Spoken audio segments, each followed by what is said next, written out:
Hello दोस्तों, मैं सानू सर आप सबका स्वागत करता हूं आपका अपना क्लास स्पीड इंग्लिश में। आज हम लोग पढ़ने वाले हैं 12th क्लास इंग्लिश का पोएट्री सेक्शन में 5 लेसन जिसका नाम है एन एपिटाफ। क्या नाम है दोस्तों? एन एपिटाफ, जिसके ऑथर हैं वाल्टर डे ला मेयर। क्या नाम है ऑथर का? Walter de la Mare. तो हम लोग हमेशा की तरह सबसे पहले जानते हैं ऑथर के बारे में। चलिए देखते हैं। Walter de la Mare. Walter de la Mare का जन्म 25 अप्रैल 1873 को चार्ल्टन, जो कि एक गांव है वहीं इंग्लैंड की, वहीं होता है और इनकी मृत्यु 23 जून 1956 को हो जाती है। देखिए यहाँ से आपका 2 प्रश्न निकल के आएंगे। सबसे पहला प्रश्न, when was born of Walter de la Mare. When was born of Walter de la Mare, then your answer is 25 April 1823। Where? In Charlton और England. Second question, when was died of Walter de la Mare. Your answer is 23 June 1956।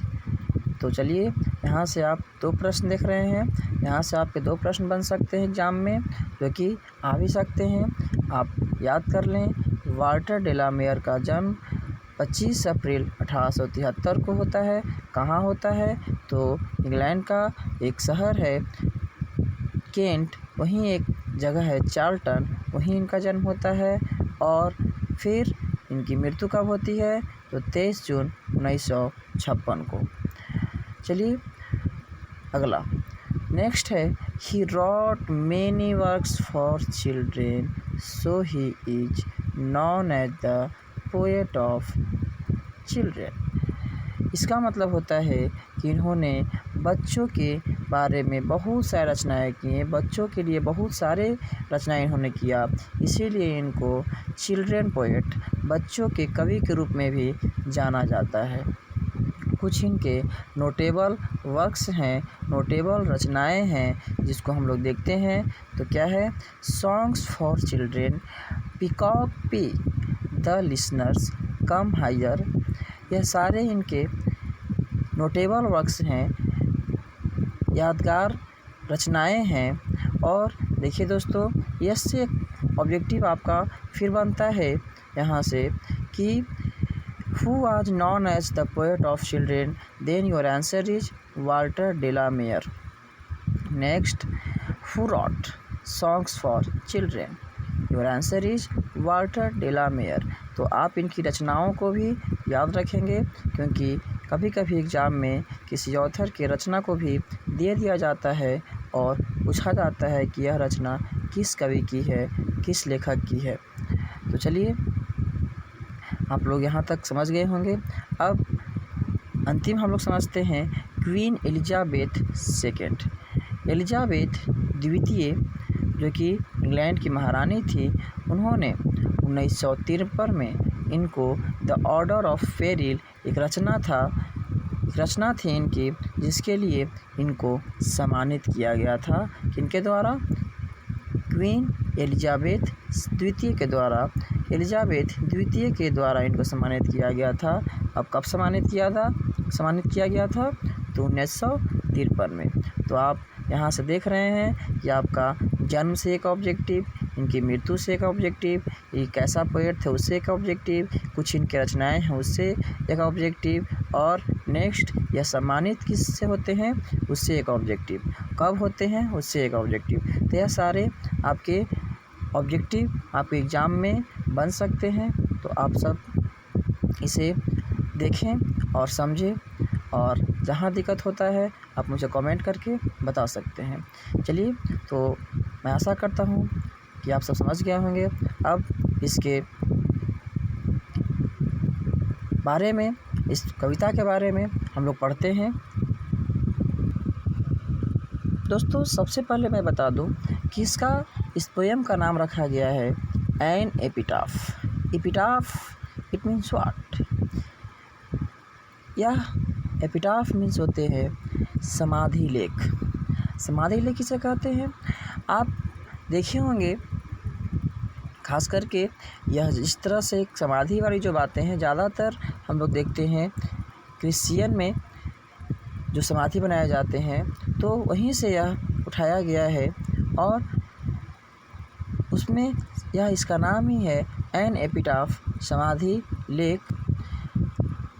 देखिए दोस्तों, यह जो आपका poem है यह बहुत ही छोटा पोएम है, लेकिन इसके बारे में अगर हम जानते हैं तो बहुत ही बढ़िया एक्सप्लेन किया जा सकता है। इस पोएम का जो थीम है वह यह है कि हम रूप को वैल्यू ना दे, या किसी व्यक्ति के रूप का वैल्यू नहीं होता है तो उसके गुण की वैल्यू होते हैं। ठीक है, तो इसमें वाल्टर डेलामेयर की नज़र में, ऐसा यूँ कहें हम कि वाल्टर डेलामेयर की एक प्रेमिका थी, या यह कह सकते हैं कि उनके नज़र में एक खूबसूरत महिला है, जिसके मरने के बाद यह इस पोएम को लिखते हैं और कहते हैं कि दुनिया में किसी व्यक्ति को याद किया जाता है तो उसके गुण से याद किया जाता है, उसकी खूबसूरती से, उसकी सुंदरता से नहीं याद किया जाता है। इस तरह से इस पोएम का यही थीम है। तो चलिए हम शुरू करते हैं पोएम को और उसमें आगे बात करते हैं। पोएम का सबसे पहला लाइन है, here lies a most beautiful woman. Here lies a most beautiful woman. ध्यान रखेंगे, यह लाइज का मतलब बड़ा होना, ऐसे आराम करना भी होता है, लेकिन यहाँ जो लाइज का अर्थ है वह इस सेंस में है कि एक बहुत ही सुंदर औरत एक कब्र में पड़ी हुई है, एक कब्र में सोई हुई है, नहीं कह सकते हैं मरी हुई है। तो यह कहते हैं वाल्टर डेलामेयर कि here lies a most beautiful. उस कब्र पे जाते हैं, उस समाधि पे जाते हैं और वह पछताते हैं, कहते हैं कि यहाँ एक बहुत ही खूबसूरत, बहुत ही सुंदर महिला सोई हुई है और light of a step and heart was she. यह महिला बहुत ही चंचल थी, यह महिला का दिल बहुत ही चंचल था। जब यह जिंदा थी तो हर लोग इसकी चंचलता का बखान करते थे, हर लोग इसकी खूबसूरती का बखान करते थे। लेकिन दुख यह है कि इस महिला के पास सिर्फ़ और सिर्फ खूबसूरती था, सिर्फ़ और सिर्फ चंचलता था। इसके पास कुछ वैसे गुण नहीं थे जिसके कारण इसे लोग याद करें। मैं तो इसे खूबसूरती से प्रभावित था, मैं तो इसे खूबसूरती से प्रेम करता था, इसीलिए मैं इसे याद कर रहा हूँ। और महिला दिल से बहुत चंचल थी। और आगे कहते हैं, I think she was the most beautiful lady that ever was in the west country. I think, यह वाल्टर डेलामेयर अपने लिए आई का यूज़ करते हैं कि आई थिंक, मुझे लगता है, she was the most beautiful lady, इतना सुंदर, यह बहुत ही सुंदर महिला थी, that ever was in the west country, जो शायद ही कहीं इस वेस्ट कंट्री में हो, या कह सकते हैं हम कि that ever was in the west country, जो कहीं भी इस वेस्ट कंट्री में ना मिले, ऐसी यह महिला थी। यह बहुत सुंदर महिला थी, बहुत खूबसूरत महिला थी मेरे नज़र में। लेकिन होता क्या है दोस्तों, बट ब्यूटी वैनिसेज, ब्यूटी पासेज। लेकिन सुंदरता धीरे धीरे समाप्त हो जाती है। एक उम्र के बाद सुंदरता खत्म हो जाती है। एक उम्र के बाद व्यक्ति मर जाता है, लेकिन उसकी पहचान उस सुंदरता से नहीं, उसकी